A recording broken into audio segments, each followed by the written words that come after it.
Welcome back to the channel, everybody. Today is a big day for the Griffinator.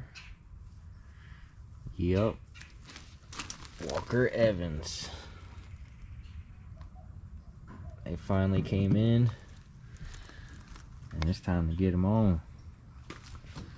So the basic tools you're gonna need: ratchet, ratcheting wrench, 14mm socket. This is a special socket for my lug nuts. I'm gonna go ahead and remove the tires. You don't have to, but I'm going to make it a little bit easier. So let's get started.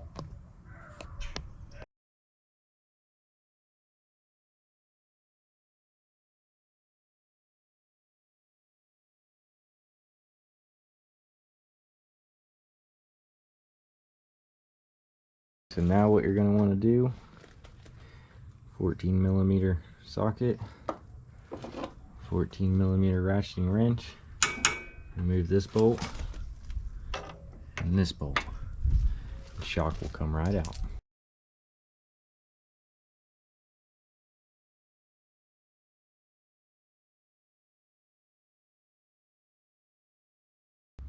Simply lift up a little bit. Right out.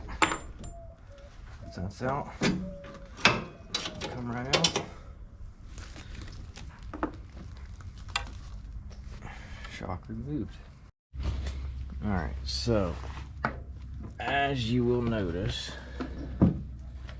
this is much thicker. Let me see here. Than this. So, what Walker Evans does is they supply these little bushings. I simply pop it into place. Pop those in.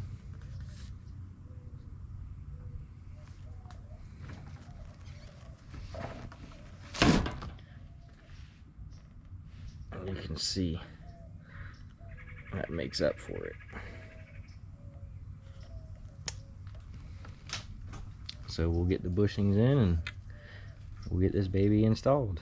One thing I would like to note is there are two different bushings. There's this one and then there's this one. Notice the difference? This is for the rear, this is for the front. So this is for the rear, this is for the front.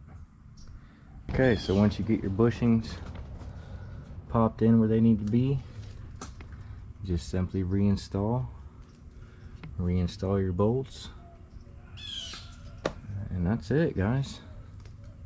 Pretty easy. It took about 10 minutes per side. So just a little comparison. The passenger side is done. Looks good. Everything looks to be built very well. Hooked up out of the way, and then this is the stock passenger or the driver's side. So just a little comparison, and to simply install the other side, you just repeat the steps that we just went through, and you're done.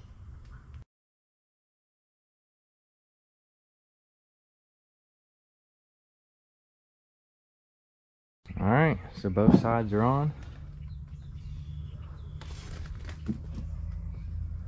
Job is complete. Walker Evans front shock install. I will be doing a video on the rear install and servicing our GDP 4-inch portals. But until next time, we'll see y'all on the trail.